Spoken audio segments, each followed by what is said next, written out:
നല്ല മഴ പെയ്യാണല്ലോ അല്ലെ. അപ്പോൾ രസകരമായിട്ടുള്ള കാര്യങ്ങളാണ് സോഷ്യൽ മീഡിയയിൽ നമ്മൾ കാണുന്നത്, വാർത്താ ചാനലുകളിലും. അപ്പോൾ ഒന്നും പറയാനില്ലാത്തവർ എന്തൊക്കെയോ പറയുന്നു. ഇതാണ് നമ്മളിപ്പോ ഇന്നത്തെ വാർത്ത. ഇന്നലെ തുടങ്ങിയ വാർത്തയാണ് യഥാർത്ഥത്തിൽ. വി.ഡി. സതീശൻ ഹെലികോപ്റ്ററിൽ അമ്മായി അപ്പനെ കാണാൻ പോയി എന്നുള്ളതാണ് ഏറ്റവും രസകരമായ ആ ഒരു വാർത്ത. നമ്മുടെ പ്രിയങ്കരനായ രാഹുൽ മാങ്കൂട്ടത്തിൽ വളരെ വ്യക്തമായിട്ടുള്ള ഒരു മറുപടിയുമായിട്ട് ഇന്നൊരു വീഡിയോയിൽ നമ്മുടെ നാട് ഒരു ദുരന്തത്തെ അതിജീവിക്കാൻ ശ്രമിക്കുമ്പോൾ ഇങ്ങനെ രാഷ്ട്രീയം പറയുവാൻ നിങ്ങൾക്ക് നാണമില്ലേ? നിങ്ങൾ ഈ സംസ്ഥാനത്തിനെതിരാണോ? നിങ്ങൾ കേരള വിരുദ്ധരാണോ? ഇതിലൊരൊറ്റ ചോദ്യം പോലും ഇന്ന് ഉയർന്നതല്ല. കഴിഞ്ഞ 10 വർഷക്കാലമായി വിജയൻ ഈ നാട് ഭരിച്ചപ്പോൾ ഉണ്ടാകുന്ന ദുരന്തങ്ങളെ നേരിടുവാൻ സർക്കാർ പരാജയപ്പെട്ടപ്പോൾ അതിനെ പ്രതിപക്ഷം വിമർശിച്ച സമയത്ത് പ്രതിപക്ഷത്തെ നേരിടുവാൻ സർക്കാരും സർക്കാരിന്റെ വാഴ്ത്തുപാട്ട് സംഘവും നിരന്തരമായി ചോദിച്ച ചോദ്യങ്ങളാണ് ഈ ആക്രോശങ്ങൾ. പക്ഷേ ഇതിലൊന്നുപോലും ഞങ്ങൾ ചോദിക്കുവാൻ ആഗ്രഹിക്കുന്നില്ല. ദുരന്തത്തിന്റെ സമയത്തെന്നല്ല, ഏത് സമയത്തും പറയേണ്ടത് തന്നെയാണ് രാഷ്ട്രീയം. ഞങ്ങൾക്ക് പ്രതിപക്ഷത്തോടുള്ള അഭ്യർത്ഥന, നിങ്ങൾ കാമ്പുള്ള കഴമ്പുള്ള രാഷ്ട്രീയം പറയൂ. നിങ്ങൾ എന്തിനാണ് ഈ പരിഹാസങ്ങൾക്ക് പിന്നാലെ പോകുന്നത്? നമ്മുടെ നാട് അടിയന്തരമായി അതിജീവിക്കേണ്ടുന്ന കെടുതി മഴക്കെടുതിയാണോ മാർക്സിസ്റ്റ് കെടുതിയാണോ എന്ന് നമുക്ക് വ്യക്തതയില്ല. മഴയെ നമ്മൾ എന്തായാലും അതിജീവിക്കും. പക്ഷേ ഈ മാർക്സിസ്റ്റ് വിലാപത്തെ നമുക്ക് എന്നാണ് അതിജീവിക്കാൻ കഴിയുമെന്നറിയില്ല. വി.ഡി. സതീശൻ ഹെലികോപ്റ്ററിൽ യാത്ര ചെയ്തു അത്രേ. വി.ഡി. സതീശൻ യാത്ര ചെയ്തത് അദ്ദേഹം വാടകയ്ക്കെടുത്ത ഹെലികോപ്റ്ററിലാണോ? അല്ല. ശ്രീ വിജയൻ മുഖ്യമന്ത്രി ആയിരിക്കുമ്പോൾ 2020 മുതൽ 2026 വരെ 48 കോടി രൂപ വാടകയ്ക്ക് എടുത്തിരിക്കുന്ന ഹെലികോപ്റ്ററിലാണ് അദ്ദേഹം യാത്ര ചെയ്തത്. ഈ വർഷം ആ ഹെലികോപ്റ്റർ പറന്നാലും പറന്നില്ലെങ്കിലും നമ്മൾ 8 കോടി രൂപ പൊതുഖജനാവിൽ നിന്ന് വാടക ഇനത്തിൽ കൊടുത്തേ പറ്റൂ. ഒന്ന് ആലോചിക്കണം. 40-50 കോടി രൂപയ്ക്ക് പുതിയ ഹെലികോപ്റ്റർ കിട്ടുമ്പോഴാണ് 6 വർഷത്തേക്കിന് 48 കോടി രൂപ വാടകയ്ക്കെടുത്തിട്ട് വിജയൻ ഈ ദൂർത്ത് ജനങ്ങളുടെ മുകളിൽ അടിച്ചേൽപ്പിച്ചിരിക്കുന്നത്. ഈ ഹെലികോപ്റ്റർ കരാറിന്റെ പ്രത്യേകത, പറന്നാലും പറന്നില്ലെങ്കിലും ഒരു മാസം ഏതാണ്ട് 1 കോടി രൂപയ്ക്കടുത്ത് ചെലവ് വരും. പിന്നീട് അധികമായി പറക്കുന്ന ഓരോ മണിക്കൂറിനും 90,000 രൂപ കൊടുക്കുകയും വേണം. അപ്പോൾ ഈ ഹെലികോപ്റ്റർ ഉപയോഗിക്കാതിരുന്നാലും നമ്മുടെ പൊതുഖജനാവിൽ നിന്ന് വാടക ഇനത്തിൽ പൈസ പോകുന്ന പ്രത്യേക വ്യവസ്ഥിതി നമ്മുടെ വിജയൻ സർ ഉറപ്പുവരുത്തിയിട്ടാണ് പോയത്. പിന്നെ മുഖ്യമന്ത്രി ആ ഹെലികോപ്റ്ററിൽ അടിയന്തര സാഹചര്യത്തിൽ യാത്ര ചെയ്തതിൽ എന്താണ് തെറ്റത്? ഇനി അങ്ങനെ തെറ്റുണ്ട് എങ്കിൽ ശ്രീ വിജയൻ പാർട്ടി സമ്മേളനത്തിൽ പോകുവാൻ വേണ്ടി മുൻപ് ഹെലികോപ്റ്റർ ഉപയോഗിച്ച് വിവാദത്തിലായത് നിങ്ങൾ ഓർമ്മയുണ്ടോ? അന്ന് പാർട്ടി സെക്രട്ടറി പറഞ്ഞത് പാർട്ടി സമ്മേളനത്തിൽ പങ്കെടുത്തത് കൊണ്ടായതുകൊണ്ട് അതിന്റെ വാടക തുക മുഴുവൻ CPM എന്ന് പറയുന്ന പാർട്ടി സർക്കാരിലേക്ക് അടയ്ക്കുമെന്നാണ്. ആ സർക്കാരിലേക്ക് CPM എന്ന് പറയുന്ന പാർട്ടി ഹെലികോപ്റ്റർ വാടക അടച്ചതിന്റെ ആ രസീത് ചീട്ട് ഒന്ന് കാണിക്കാൻ കഴിയുമോ സഖാക്കളെ? അപ്പോൾ പറന്നാലും പറന്നില്ലെങ്കിലും 48 കോടി രൂപ വാടക കൊടുക്കുന്ന ഹെലികോപ്റ്റർ എടുത്ത ശ്രീ വിജയനാണോ കുറ്റക്കാരൻ? പറന്നാലും പറന്നില്ലെങ്കിലും വാടക കൊടുക്കേണ്ടുന്ന ഹെലികോപ്റ്ററിൽ അടിയന്തര സാഹചര്യത്തിൽ യാത്ര ചെയ്ത ശ്രീ വി.ഡി. സതീശനാണോ കുറ്റക്കാരൻ? നിങ്ങൾ വിലയിരുത്തുക. ജയന് ശേഷം കേരളത്തിൽ ഹെലികോപ്റ്ററിനെ ഇത്രയും പോപ്പുലർ ആക്കിയത് വിജയനാണ് എന്ന് ജനങ്ങൾ തിരിച്ചു ചോദിക്കുവാൻ തുടങ്ങിയപ്പോൾ ഹെലികോപ്റ്റർ ക്യാപ്സ്യൂൾ ആകെ തകർന്ന് തരിപ്പണമായി. ആ ജാളിത മറയ്ക്കുവാൻ സ്ഥിരമായി എയറിൽ ജീവിക്കുന്ന ചില CPM നേതാക്കന്മാർ കൊണ്ടുവന്ന പുതിയ കുത്തിത്തിരിപ്പായിരുന്നു നാട്ടിൽ പ്രകൃതി ദുരന്തമുണ്ടാകുമ്പോൾ കേരളത്തിന്റെ മുഖ്യമന്ത്രി വിരുന്നുണ്ട് നടക്കുകയാണ് എന്ന്. എന്താണ് സത്യം? ഇന്നലെ ശ്രീ വി.ഡി. സതീശന്റെ പരിപാടികൾ മലപ്പുറം ജില്ലയിലായിരുന്നു. പരിപാടികൾ കഴിഞ്ഞ് പോകുന്ന വഴിക്ക് ഒരു ലീഗ് പ്രവർത്തകന്റെ വീട്ടിൽ കയറി അദ്ദേഹം ഭക്ഷണം കഴിച്ചു. ഒരാൾ എൻ്റെ വീട്ടിലേക്ക് വരുമ്പോൾ എന്ത് ഭക്ഷണം കൊടുക്കണമെന്നുള്ളത് എൻ്റെ ഇഷ്ടവും എൻ്റെ ഔചിത്യവുമാണ്. അത് വന്നു കയറുന്ന ആൾ തീരുമാനിക്കുന്നതല്ല. അപ്പോൾ അദ്ദേഹം കൊടുത്ത ഭക്ഷണത്തെ ഇവർക്ക് വിരുന്നായിട്ടാണ് തോന്നിയത്. CPM നേതാക്കന്മാർ ഉന്നയിക്കുന്ന ഈ വിമർശനത്തെ നമ്മളും ഏറ്റെടുക്കുമായിരുന്നു. അതിനെ ഈ നാട് കഴമ്പുള്ളതായി കാണുമായിരുന്നു. ഈ പ്രകൃതി ദുരന്തം ഉണ്ടാകുന്ന സമയത്ത് സംസ്ഥാന സർക്കാർ ഒരു വിരുന്ന് സംഘടിപ്പിച്ചതാണ് എങ്കിൽ.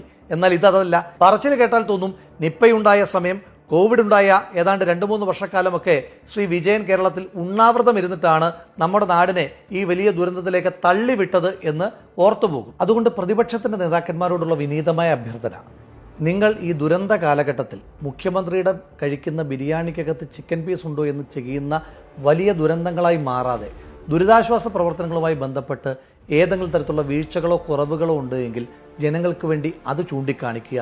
അപ്പോൾ ജനങ്ങൾ കൈയടിക്കും, സർക്കാർ ആവശ്യമായ തിരുത്തലുകളും വരുത്തും. ഇനി ദുരിതാശ്വാസ പ്രവർത്തനവുമായി ബന്ധപ്പെട്ട് ഈ സംസ്ഥാന സർക്കാരിൻ്റെ പ്രവർത്തനങ്ങളെ നിങ്ങൾക്ക് എന്തെങ്കിലും വിമർശിക്കുവാനുണ്ടോ? ഇല്ല എന്ന് തന്നെയാണ് മറുപടി.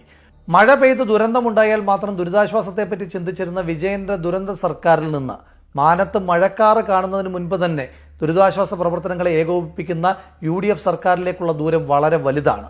ശ്രീ വി.ഡി. സതീശൻ കേരളത്തിന്റെ മുഖ്യമന്ത്രിയോടൊപ്പം തന്നെ ഡിസാസ്റ്റർ മാനേജ്മെന്റ് ചുമതലയുള്ള മന്ത്രിയായും ശ്രീ A.P. അനിൽകുമാർ കേരളത്തിന്റെ റവന്യൂ വകുപ്പ് മന്ത്രിയുമായി ചുമതല ഏറ്റെടുത്തതിന് ശേഷം ആദ്യമായി അവർ ഒരുമിച്ച് നടത്തിയ മീറ്റിംഗ് കേരളത്തിൽ വരാൻ പോകുന്ന എല്ലാ കാലവർഷക്കെടുതികളെയും അതിജീവിക്കുവാൻ ആവശ്യമായി കേരളത്തെ എക്യുപ്പ് ചെയ്യുക എന്നുള്ളതിനു വേണ്ടിയിട്ടുള്ള സജ്ജീകരണങ്ങൾ തന്നെയായിരുന്നു. അതുകൊണ്ടാണ് കേന്ദ്രത്തിൽ നിന്ന് കൃത്യമായ മുന്നറിയിപ്പുകൾ കിട്ടാതിരുന്നിട്ട് കൂടി 31-ാം തീയതി പെയ്ത മഴയ്ക്ക് 29-ാം തീയതി തന്നെ സംസ്ഥാന സർക്കാരിന് തയ്യാറെടുപ്പുകൾ തുടങ്ങുവാൻ കഴിഞ്ഞത്. 29-ാം തീയതി തന്നെ റവന്യൂ മന്ത്രിയുടെ നേതൃത്വത്തിൽ 14 ജില്ലാ കളക്ടർമാരുടെയും പ്രത്യേകമായിട്ടുള്ള മീറ്റിംഗുകൾ നടത്തിയിരുന്നു.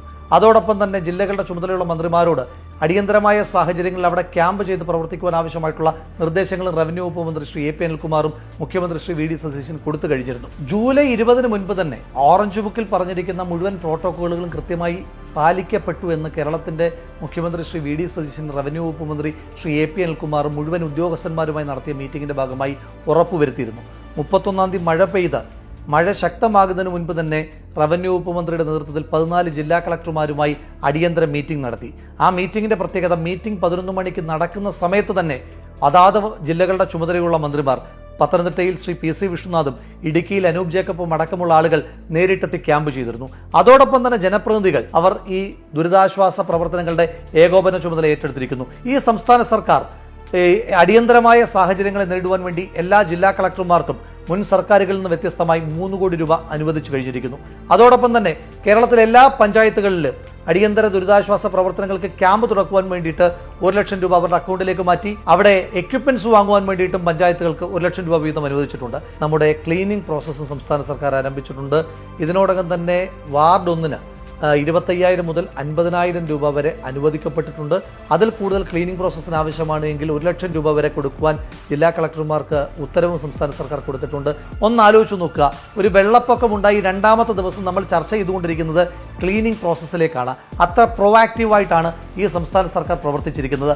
9 NDRFന്റെ ടീം കേരളത്തിൽ സജ്ജീകരിക്കപ്പെട്ടിരിക്കുന്നു ഈ മഴയ്ക്ക് മുൻപ് എന്ന് പറയുമ്പോൾ എത്രമാത്രം പ്രീ ഒക്കുപ്പൈഡ് ആണ് സംസ്ഥാന സർക്കാർ എന്ന് തെളിയിക്കുവാൻ അതിനപ്പുറം എന്തെങ്കിലും ഉദാഹരണം വേണോ? കരസേന, നാവികസേന അടക്കമുള്ള ആളുകളുടെ സേവനം ഈ സംസ്ഥാന സർക്കാർ ഉറപ്പുവരുത്തി.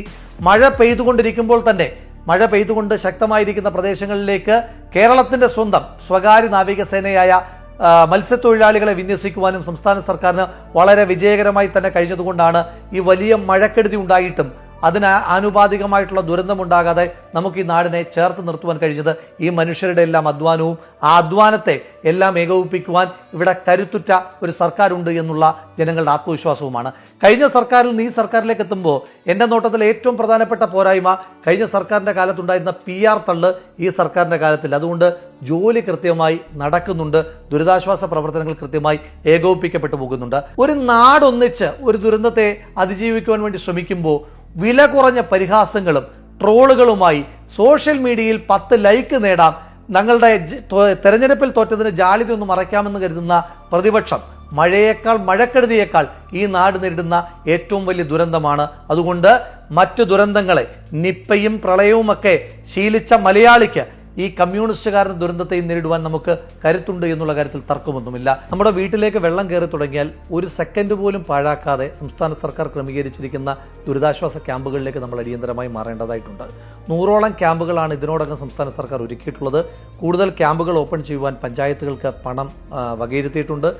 ഈ ക്യാമ്പുകളിലേക്ക് ആവശ്യമായിട്ടുള്ള ഭക്ഷണവും വസ്ത്ര സാധനങ്ങളും അതുപോലെ തന്നെ മരുന്നുകളുമെല്ലാം സംസ്ഥാന സർക്കാരിൻ്റെ ഭാഗത്തു നിന്ന് എത്തിച്ചിട്ടുണ്ട്. അടിയന്തര ചികിത്സകൾക്ക് ആവശ്യമായിട്ടുള്ള മെഡിക്കൽ സൗകര്യങ്ങൾ സംസ്ഥാന സർക്കാർ എല്ലാ ക്യാമ്പുകൾ കോർഡിനേറ്റ് ചെയ്തും ക്രമീകരിച്ചിട്ടുണ്ട്. അപ്പോൾ ഈ സേവനങ്ങളെല്ലാം നമ്മൾ ലഭ്യമാക്കി.